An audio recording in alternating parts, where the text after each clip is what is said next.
الصلاة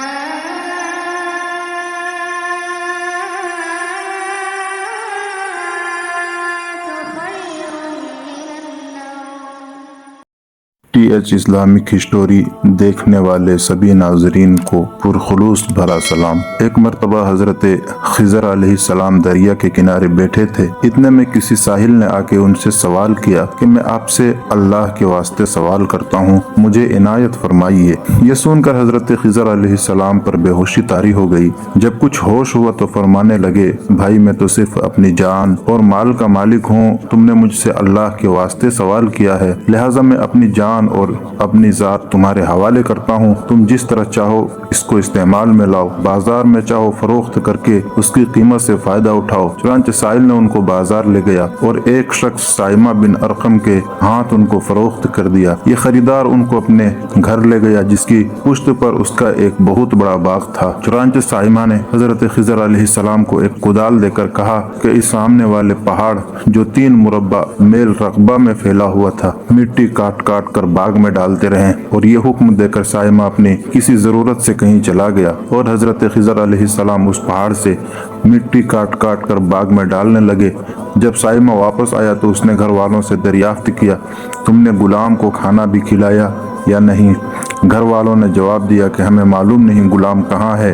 یہ سن کر جب سائمہ خود کھانا لے کر باغ میں آیا تو اس نے دیکھا کہ وہ غلام یعنی حضرت خضر علیہ السلام تمام پہاڑ کی مٹی کاٹ کر ڈال چکے تھے اور اپنے کام سے فارغ ہو کر اپنے مولا حقیقی کی عبادت میں مصروف تھے۔ یہ دیکھ کر سائمہ کو بڑا تعجب ہوا اور اس نے دریافت کیا، یہ تو بتائیے کہ آپ کون ہیں؟ یہ بات سن کر حضرت خضر علیہ السلام پر کچھ بے ہوشی سی طاری ہو گئی اور پھر افاقہ ہونے پر انہوں نے فرمایا، بھائی میں تو خضر ہوں۔ جس کو سن کر سائمہ کے ہوش اڑ گئے کہ تو نے یہ کیا کیا، ان کو غلام بنا کر ایسے کام پر لگایا، یہ تو انتہائی گستاخی ہوئی۔ پھر ہوش آنے پر سائمہ نے توبہ کی اور پروردگار سے عذر خواہی کے ساتھ حضرت خضر علیہ السلام کو آزاد کر دیا اور جناب باری میں عرض کیا کہ الہ العالمین مجھ سے اس کا مواخذہ نہ فرمائیے کیونکہ میں اس کو جانتا نہیں تھا۔ اس کے بعد حضرت خضر علیہ السلام نے دعا فرمائی اور سجدہ شکر بجا لائے، اے پروردگار میں تیرے ہی حق میں غلام بنا اور تیرے ہی حق میں آزاد ہوا، اس پر تیرا شکر گزار ہوں۔ بعد ازاں واپسی کی اجازت لے کر جب دریا واپس آئے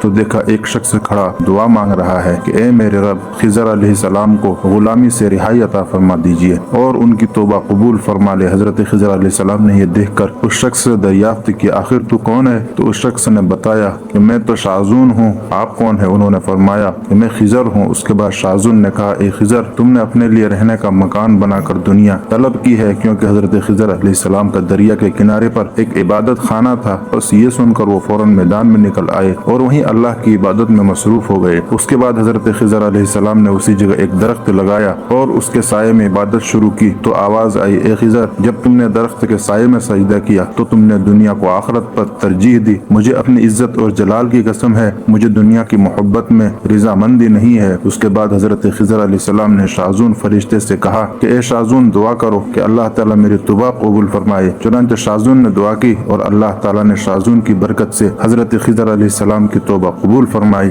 حضرات ناظرین، حاصل یہ ہے کہ خدا کے برگزیدہ بندے اسی حالت میں راضی رہتے ہیں جو اللہ کو منظور ہو۔ بے شک ہماری فلاح بھی اسی میں ہے۔ زندگی کے ہر موڑ پر آنے والے ہر پیچ و خم میں ہم راضی برازار ہیں، اللہ کی چاہت کو سامنے رکھ کر زندگی گزاریں۔ دعا کریں اللہ تعالیٰ ہمیں اس واقعے سے سبق حاصل کرنے اور نیک بننے کی توفیق عطا فرمائے، آمین یا رب العالمین۔